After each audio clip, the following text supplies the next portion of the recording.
Qui donc est capable de comprendre toute la richesse d'une seule de tes paroles, Seigneur? Ce que nous en comprenons est bien moindre que ce que nous en laissons, comme des gens assoiffés qui boivent à une source.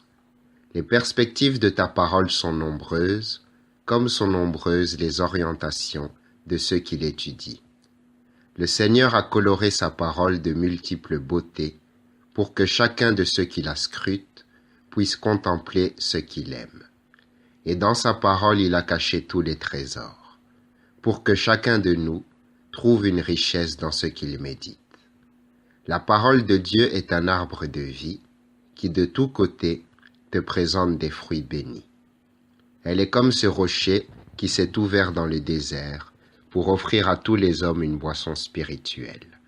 Selon l'apôtre, ils ont mangé un aliment spirituel, ils ont bu à une source spirituelle. Celui qui obtient en partage une de ces richesses ne doit pas croire qu'il y a seulement, dans la parole de Dieu, ce qu'il y trouve. Il doit comprendre au contraire qu'il a été capable d'y découvrir une seule chose parmi bien d'autres. Enrichi par la parole, il ne doit pas croire que celle-ci est appauvrie. Incapable de l'épuiser, qu'il rende grâce pour sa richesse. Réjouis-toi, parce que tu es rassasié, mais ne t'attriste pas de ce qui te dépasse. Celui qui a soif se réjouit de boire, mais il ne s'attriste pas de ne pouvoir épuiser la source. Que la source apaise ta soif, sans que ta soif épuise la source.